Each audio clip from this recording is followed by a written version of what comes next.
हिंदू मुस्लिम में बांटते हो भारत को केवल सत्ता हासिल करने के लिए। अरे मैं तो कहता हूं पीओके भी जिसे आज कहते हैं वो अभी हमारा भाई है, हम उसे अपने परिवार में शामिल करना चाहते हैं, हम तो उसको भी चाहते हैं।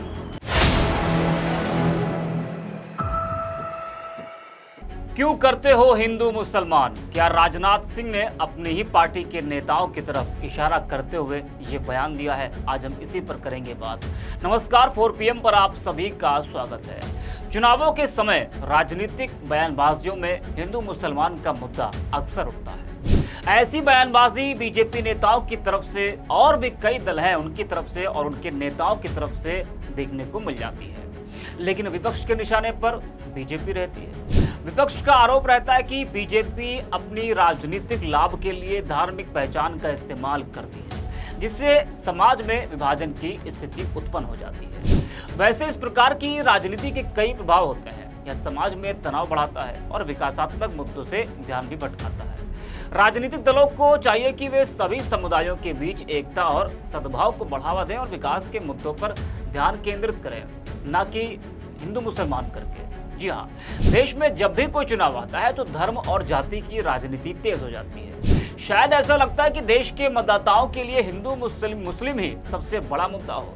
हिंदू मुसलमान, हिंदुस्तान पाकिस्तान, इन सब की बातें तेज हो जाती हैं जब हमारे देश में कोई चुनाव आता है। देश का सबसे बड़ा सूबा उत्तर प्रदेश, जहाँ के मुख्यमंत्री योगी आदित्यनाथ जी हैं, वो अक्सर चुनावी मंचों से ये कहते हुए आजकल नजर आ रहे हैं कि अगर बटोगे तो कटोगे। ये बात उन्होंने कई चुनावी मंचों से बोली। सिर्फ योगी आदित्यनाथ ही नहीं बल्कि बीजेपी के कई नेता हिंदू मुसलमान करते हुए नजर आ जाते हैं। और बीजेपी नहीं, कई नेता हैं, चाहे आप किसी भी पार्टी के दल के नेता को उठाकर आप देख लीजिए, आपको कई दल के नेता हिंदू मुसलमान की राजनीति करते हुए दिख जाएंगे। कल ही आपने देखा था कि किस तरह से गोरखपुर से बीजेपी सांसद रवि किशन ने छात्रों के सामने ऐसा बयान दिया जिससे उन पर कई सवाल भी खड़े होने लगे। उन्होंने तिरुपति लड्डू विवाद पर कहा था कि अब शस्त्र उठाने का समय आ गया है। तो चुनावी समय कुछ ऐसे ही बातें होती हैं, ऐसी ही बयानबाजी होती है। जनता से जुड़े मुद्दों की बातें नहीं होती। देश में बेरोजगारी चरम सीमा पर है, महंगाई से जनता त्राही कर रही है, बात उस पर नहीं होती, बात उन मुद्दों पर नहीं होती है। वोट उन मुद्दों पर नहीं मांगा जाता है, वोट सिर्फ और सिर्फ हिंदू मुसलमान करके ही मांगा जाता है। तो जिस तरह से इस वक्त बीजेपी नेताओं और भी कुछ दल के नेताओं ने जो माहौल इस वक्त बना रखा है देश का, उससे रक्षा मंत्री राजनाथ सिंह ने नाराजगी जताई। जी हाँ, उनका एक बयान सोशल मीडिया पर इस वक्त तेजी से वायरल हो रहा है। आपको बता दें कि जम्मू कश्मीर में इस वक्त चुनाव चल रहा है। राजौरी में एक चुनावी सभा को संबोधित करते हुए उस दौरान उन्होंने कहा कि मैं कहता हूं कि क्यों हिंदू मुसलमान में भारत को बांटते हो, सिर्फ सत्ता हासिल करने के लिए। राजनाथ सिंह का ये बयान सोशल मीडिया पर इस वक्त तेजी से वायरल हो रहा है। उनके इस बयान को योगी आदित्यनाथ और बीजेपी के कुछ नेताओं से जोड़कर देखा जा रहा है, जिसमें योगी जी ने कहा था कि बटोगे तो कटोगे। उनका ये बयान जरा आप भी सुनिए कि राजनाथ सिंह ने किस तरह से इशारों में शायद अपनी ही पार्टी के नेताओं की तरफ वो इशारा कर रहे हैं, या और भी जो दल हैं, जिस तरीके से जो इस वक्त देश का माहौल बना है, हिंदू मुसलमान की जो राजनीति हो रही है, तो उसकी तरफ इशारा करते हुए राजनाथ सिंह ने क्या कुछ कहा, वो भी आप सुनिए। क्यों हिंदू मुस्लिम में बांटते हो भारत को केवल सत्ता हासिल करने के लिए? अरे मैं तो कहता हूं पीओके भी जिसे आज कहते हैं वो अभी हमारा भाई है, हम उसे अपने परिवार में शामिल करना चाहते हैं, हम तो उसको भी चाहते हैं।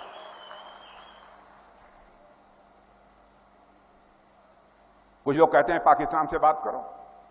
बहनों भाइयों, हम लोगों का एक प्रिंसिपल है, सिद्धांत है, और आप जानते हैं यदि शकून से रहना है, पड़ोसी के साथ, अपने पड़ोसी के साथ रिश्ते अच्छे बना के रखने चाहिए।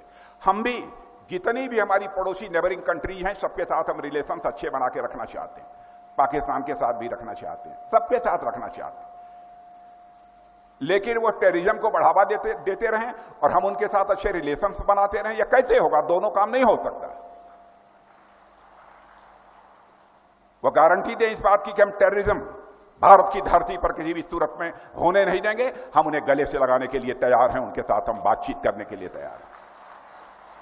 तो सुना आपने। आपको बता दें कि इस वक्त जम्मू कश्मीर में चुनाव हो रहा है। चुनावी मौसम में आपको हिंदू मुसलमान के बयान झोली भर भर कर मिल जाएंगे। वही लोग देश को तोड़ने वाले बयान देते हैं जो देश को जोड़ने की बात करते हैं। एक देश का प्रधानमंत्री जब ये बात कहता है कि पहले जब उनकी सरकार थी यानी कांग्रेस की, तब उन्होंने कहा था कि देश की संपत्ति पर पहला अधिकार मुसलमानों का है। इसका मतलब ये संपत्ति इकट्ठा करके किसको बांटेंगे? जिनके ज्यादा बच्चे हैं उनको बांटेंगे, घुसपैठियों को बांटेंगे। किसके ज्यादा बच्चे हैं? पीएम मोदी का साफ इशारा शायद मुसलमानों की तरफ था और उस वक्त ये सवाल उठा भी कि उनका इशारा किसकी तरफ था। क्या उनका इशारा मुसलमानों की तरफ था? जिस पर जमकर उस वक्त बवाल भी मचा था। ये भी लोकसभा चुनाव के समय का भाषण था जो मोदी जी ने दिया था। लोकसभा चुनाव के समय का ही भाषण था, यानी चुनावी समय में ही ऐसी बयानबाजी होती है। वही अभी हाल ही में महाराष्ट्र के सांगली में बीजेपी नेता नीतीश राणे ने एक सभा के दौरान अपनी प्रतिक्रिया दी। नीतीश राणे ने सभा में कहा था कि पुलिस वालों को 24 घंटे की छुट्टी दे दो, उसके बाद तुम अपनी ताकत दिखाना और हम हमारी ताकत दिखाने के लिए मैदान में उतरेंगे। उन्होंने कहा था कि इनकी धमकियों से डरने वाले लोग हम हैं क्या? मैं इनको कहना चाहता हूं कि पुलिस को एक दिन की छुट्टी दे दो, तुम तुम्हारी ताकत दिखाना और हिंदू के तौर पर हम हमारी ताकत दिखाने मैदान में उतरते हैं। फिर हमें भी देखना है कि उस दिन के बाद दूसरी सुबह हिंदू दिखते हैं कि मुसलमान दिखते हैं। उनके इस बयान के बाद दूसरी तरफ से भी बयानबाजी हुई। हालांकि इससे पहले ओवैसी के छोटे भाई साहब अकबरुद्दीन ओवैसी का भी कुछ ऐसा ही बयान कई सालों पहले आया था, जिस पर जमकर घमासान हुआ और आज भी उनके उस बयान को लोग याद दिलाते रहते हैं। तो उसी तरह का बयान जो है वो नीतीश राणा का भी है। वही नीतीश राणा के बयान को लेकर एआईएमआईएम नेता वारिस पठान ने कहा कि हर रोज ये लोग गलत बयानबाजी करते हैं। मैं पहले भी कह चुका हूं कि बीजेपी महाराष्ट्र विधानसभा चुनाव से पहले माहौल खराब करना चाहती है। वारिस पठान ने नीतीश राणा पर तंज कसते हुए कहा था कि राणे ने पहले कहा था कि हम मुसलमानों को मस्जिद में घुस कर मारेंगे। मैं कहता हूं कि मस्जिद में आएगा 2 टांगों पर, लेकिन वापस स्ट्रेचर पर जाएगा। वारिस पठान ने कहा कि नीतीश राणा कह रहे हैं कि 24 घंटे के अंदर पुलिस को छुट्टी दे दो, इसके बाद हम अपनी ताकत तुम्हें दिखा देंगे। अगर यही बात वारिस पठान ने कही होती तो आज मुझे ये लोग जेल में डाल देते। तो चुनाव के समय ऐसी बातें हो रही हैं, ऐसी बयानबाजी देखने को इस वक्त तो मिल रही है, जो देश के लिए घातक है, बिल्कुल भी सही नहीं है। वैसे यह सब देश की एकता और अखंडता को खतरे में डालता है। जब राजनीति धर्म के आधार पर संचालित होती है तो समाज में तनाव और विभाजन की स्थिति उत्पन्न होती है। इससे विकासात्मक मुद्दे और नागरिक अधिकारों की चर्चा पीछे छूट जाती है। बीजेपी क्या कई दलों के इस दृष्टिकोण के कारण कई लोग चिंतित हैं कि समाज में असमंजस बढ़ सकता है। इसे रोकने के लिए आवश्यक है कि सभी राजनीतिक दल समाज की एकता और विकास पर ध्यान केंद्रित करें, बजाय इसके कि धार्मिक पहचान को आधार बनाकर हिंदू मुसलमान के नाम पर राजनीति की जाए। वही राजनाथ सिंह के बयान पर सोशल मीडिया पर भी घमासान मचा है। लोग अपनी अपनी प्रतिक्रिया दे रहे हैं। लोक गायिका नेहा सिंह राठौर ने एक्स पर लिखा है कि कौन लोग हैं जो सत्ता के लिए देश को हिंदू मुसलमान में बांटते हैं? कोई है जो राजनाथ सिंह को ये बता सके? उत्तम यादव लिखते हैं कि राजनाथ सिंह जी कह रहे हैं कि अरे क्यों हिंदू मुस्लिम को बांटते हो, सिर्फ सत्ता के लिए? राजनाथ सिंह को पता लगाना चाहिए वो कौन नीच लोग हैं जो सत्ता के लिए ऐसा घिनौना काम करते हैं। तो इस वक्त राजनाथ सिंह के बयान को लेकर लोग सवाल भी कर रहे हैं कि वो कौन लोग हैं जो सत्ता के लिए ऐसा घिनौना काम करते हैं। जैसा कि हमने पहले भी जिक्र किया कि लोक गायिका नेहा सिंह राठौर ने, और उन्होंने भी लिखा कि कौन लोग हैं जो सत्ता के लिए देश को हिंदू मुसलमान में बांटते हैं। कोई राजनाथ सिंह जी को ये बात बता सके। तो तमाम लोग हैं जो अपनी अपनी प्रतिक्रियाएं राजनाथ सिंह के इस बयान को लेकर दे रहे हैं। तो इस वीडियो में इतना ही। हम देखते रहे 4PM।